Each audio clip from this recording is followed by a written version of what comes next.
Quark and Nog told me you did a great job keeping them all safe. Thank you for bringing them back in one piece. The sixth rule of acquisition says, never allow family to stand in the way of opportunity. But what can I say? Family means a lot to me. Brunt is ambitious, but predictable. We expected him to betray us, and we capitalized on it. Brunt made life difficult for the Nausicans who worked for Madron. That was a painful decision. Ask Dr. Bashir about that if you're interested.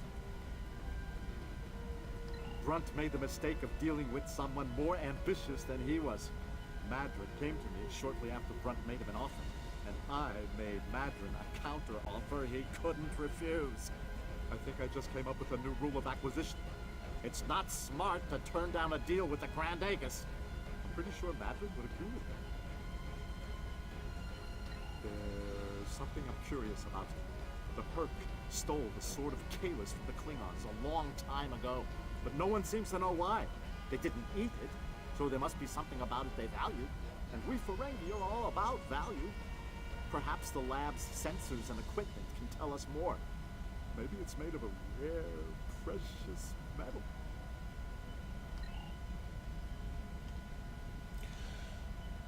Hello everybody, my name is Edagram, and welcome back to Star Trek Online. Based on the scans, that carapace was around for quite a long time before Kahless made a weapon out of it. The blade material is over 4,000 years old, where the story of Kahless is roughly only 1,600 years old.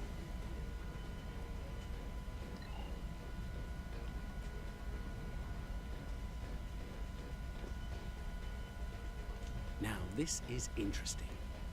These readings indicate that the Sword of Kahless is made out of biological material with a germanium base. I'll need to run more tests to be certain, but I believe the weapon was fashioned out of a Herc carapace. This may explain their interest in it.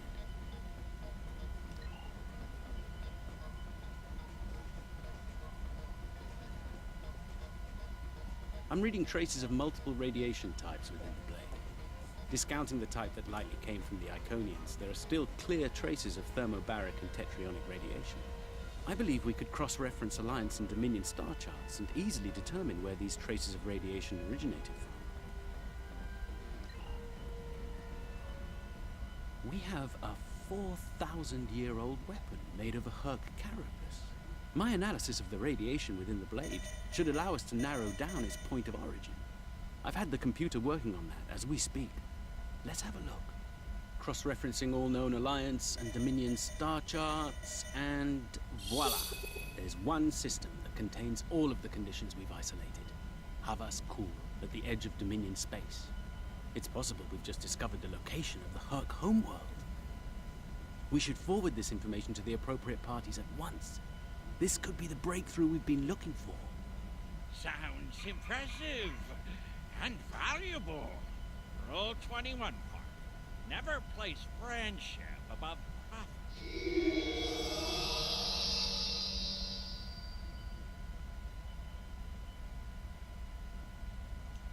Unbelievable. I knew Brunt was a snake, but Lek? Guess I should have known better. The bigger the smile, the sharper the knife. And Lek's got plenty of both. Sounds like me. He's a fool if he thinks he can steal from me. I'll have every eliminator, bounty hunter, and pirate in the 4 quadrants gunning for him. No one steals from the Grand Nagus and lives to profit from it. Considering how angry my father is, the Klingons will be the least of Lek's problems. I haven't seen him this mad since he caught me... Well, we don't need to get into that. Despite everything that's happened, we'll hold up our end of the bargain. I'll be in touch when everything is prepared. And remember, this operation never happened.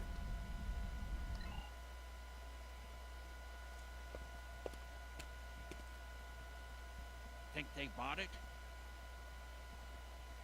Completely. As far as they're concerned, the sword has been stolen. You, might want to lay low for a while, though. Opportunity plus instinct equals profit. Well done, brother. The Sword of Kalis, as promised. Once again, the House of Quark delivers. Martok will be pleased. So will I, Grilka, once the payment clears. Pleasure doing business with you.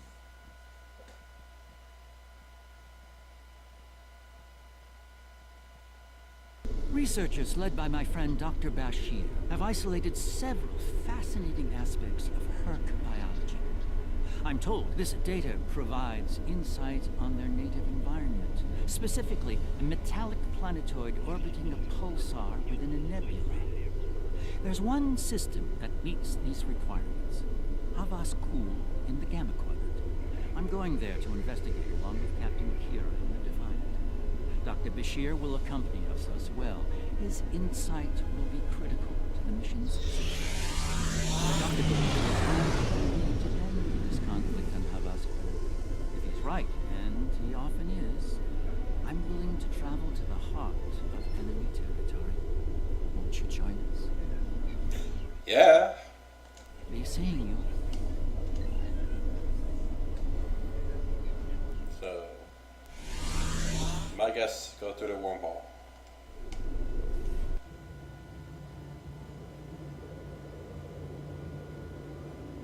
All the way over there.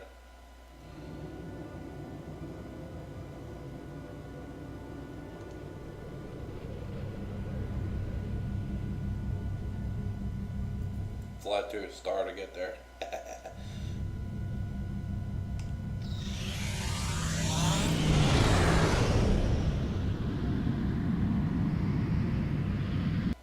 I have to say, the survey reports on this system really don't do it justice.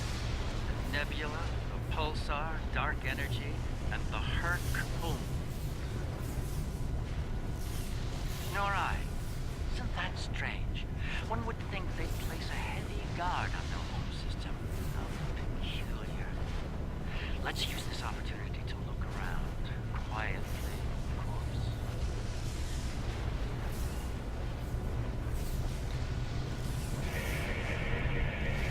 We're reading a number of interesting phenomena, despite interference from the nebula. Let's see. What heavy metallic compounds. A hotbed of tetryon and thermobaric energy throughout the nebula. A fitting birthplace for a future star. There's a moon nearby. Preliminary scans aren't showing much, but it's just the kind of place the Herc could be using to hide a base. Or a fleet. I'd like to take a closer look.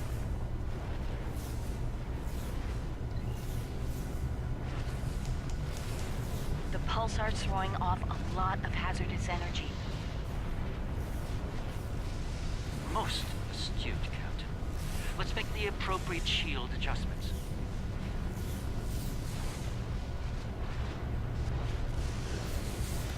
Guess we'd be good doing a lot of looking around in this episode. Running into ships.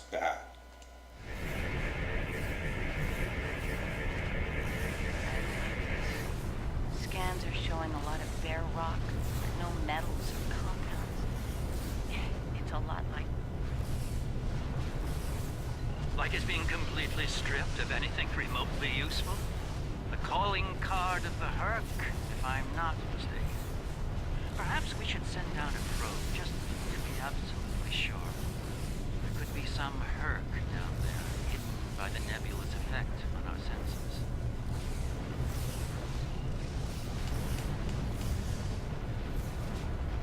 clearly Class D. No metals, complex compounds, liquids, or atmosphere. The interior is a complex maze of tunnels. Thousands of them. This matches Herc patterns we've seen elsewhere. They've been here. The probe is online transmitting. The science teams are taking a close look at the incoming data. It doesn't look terribly promising. Shall we forge on?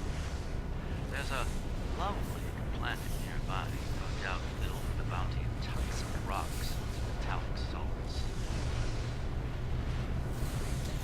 Might as well. Got nothing else better to do.